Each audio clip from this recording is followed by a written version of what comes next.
there's this whole thing where people are like so terrified to go back because you have to admit Mhm. you were wrong on something and you want to always go forward. And like for me, like going forward is just finding truth. And sometimes, when you're traveling, you get off in a ditch a little bit and you got to, pull yourself back on the road and get Yeah. going again. So I don't care if I have to, change beliefs back and forth. I just have to find where the truth is and keep going for it. All right, I'm back here with Nate Petrosky, who is a homesteader, has a TikTok following now. By the time you hear this, it'll be 2.5 million, probably right now it's 1.6 million. And he's a Torah keeper. And what I love about him, you could see his heart in our last conversation. He's a truth seeker. And that's why I wanted to have a conversation with him.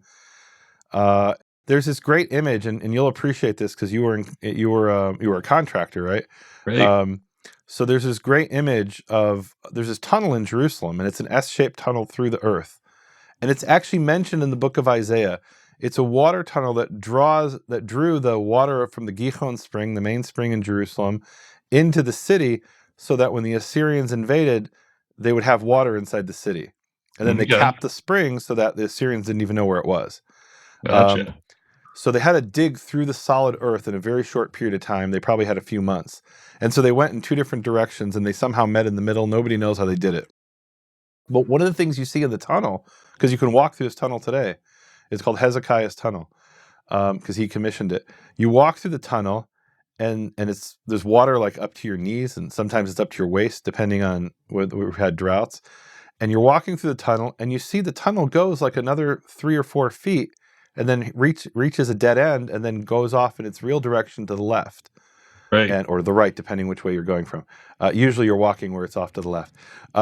And that's called a false start. Archaeologists call that a false start because they were digging and they were digging and digging and they got to a certain point and they realized, wait, we're off course.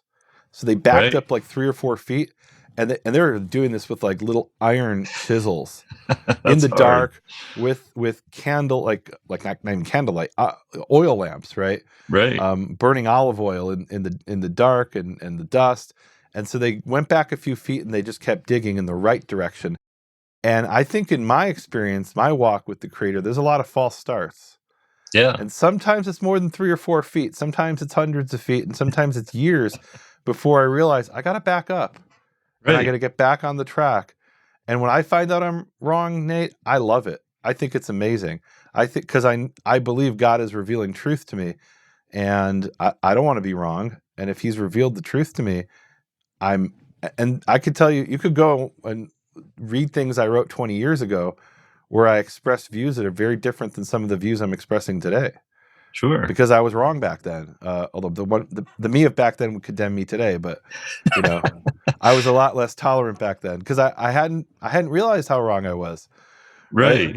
now, now And my prayer is that um, I wanna I wanna be humble enough that the me of today won't condemn the me of 10 years from now. I really And like that's that. why I've had people who say to me like, "Oh, why are you willing to believe in Yeshua?" I'm willing to believe anything God reveals to me. Yeah. If He reveals to me that Yeshua is the Messiah, that He's his adopted son, I I mean, whatever His truth is, I'll accept it. Sure.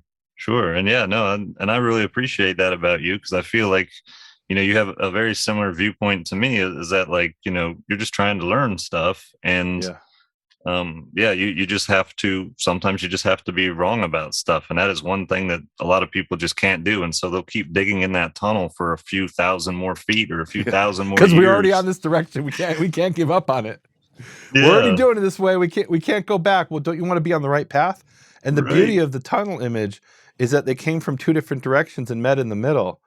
So if you don't step back, no matter how hard you invested in that false start, you got to step back, or you're not going to meet where you need to meet. It's not going to work. That's right. That's right. That's exactly right. And yeah, I mean, if Yeah. you just keep going, and I'm sure you believe as well as I do, there's some religions that have they've been digging a tunnel for thousands of years, and like they're hmm just not going to meet where the truth is. They're going to have to back all the way up to thousands of years of human history and religion in order to go the right way. Yeah. the more I interact and learn about like Jewish customs, culture, all that stuff, I just really appreciate how open minded they actually seem to be as far as like just being willing to entertain ideas, and not all of them. You can't speak in generalities, of course, but So, so I mean, it's you say I'll speak in generalities. An important part of Jewish culture, and it's ironic me saying this as a Karaite, but it's part of our culture, is the Talmud. And the right, Talmud consists of these debates on almost every imaginable topic. And we grow up studying this text, and so the idea of having different views and different ideas and questioning those ideas is very kind of organic for Jewish culture. And that's where I think I've been told, I don't know if this is true, but I've been told in the Christian experience that you're not supposed to question things. Um, I once was somebody was telling me about this person in a mainstream Christian denomination, who said to him, he said, "Isn't it wonderful we have these smart people who think about these big topics so we don't have to?" And I was whoa, dumbfounded. That's not. I mean, that just blew me away. That I don't think that's a Jewish perspective. Although maybe there are some Jews who, um, I think when it comes to ideas, though, like when it comes to certain practices, Orthodox Jews will say, "Well, here's how you have to do it."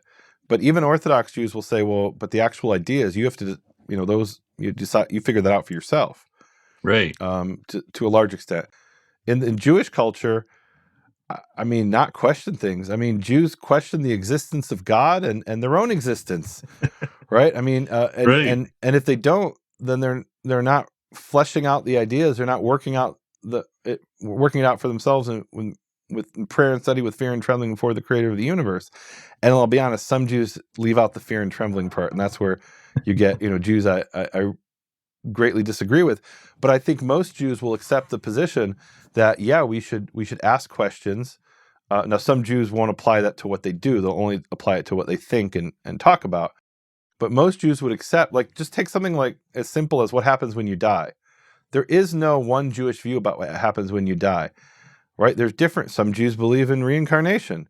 Some right. Jews believe in Gehinnom, which is very similar to the Catholic purgatory, right? It's not eternal hellfire. It's up to 11 months. The Talmud says. And Okay, then some Jews believe in what Christians sometimes call soul sleep, which is what I think the Tanakh teaches, right? But it's not like this is the Jewish view of the afterlife. If you look at Maimonides, who's this famous rabbi, he wrote something called the Principles of Faith. And what happens after you die isn't one of them. Now, believing in reward and punishment in a future time, that is part of one of the core principles of the faith. But specifically what happens, between when you die and that reward and punishment takes place, that, there's just different views about that. right, I don't Jews aren't dogmatic about it.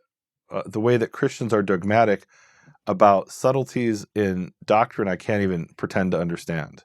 right, right. No, I've So, having been in Christianity, I can definitely yeah, I've definitely been shunned in some ways, like to an mm. extent, just because I change a couple beliefs or ideas, and it just kind of yeah, they're very passionate. We'll just say they're very passionate. Many of them are very passionate. Any final words, Nate, that you want to share with the people? um no, I don't think so. It sort of sounds like maybe I'll be on again some other time if you'll have me. I've got some other ideas too that we could maybe talk about. Maybe we'll give I your would love people a to have break you on. from me, but I think what they need, Nate, is the break for me. That's why I bring you on. oh, okay, okay. I decided to do this program, Hebrew Voices, after I'd done 100 hours of teaching. I did a thing called Torah Pearls, and I did a thing called Prophet Pearls, and it was something like, it was over 100 hours. And I'm like, I think the people have heard enough of me. It's time to hear other Hebrew voices out there. Okay. Yeah, that's So, really cool. I love that you bring in other perspectives and then all that. yeah. Well, thanks for coming on. I really appreciate it. Would you end with a prayer? Yeah, sure. Your Awesome. Father, thank you so much for this opportunity, and I thank you for your word, and most importantly for your love for mankind, and that you give us all a way to reach you, and that you have different paths for people, but yet as they sort through all these different facts and information that, as long as they have a love for you, that you will keep drawing them towards your truth and towards you. And I just thank you so much for that. I just really appreciate it. In your name I pray. And a resounding amen. Thank you, Nate. I really appreciate it. Shalom. Shalom. You have been listening to Hebrew Voices with Nehemia Gordon. Thank you for supporting Nehemia's McCore Hebrew Foundation. Learn more at nehemiaswall.com.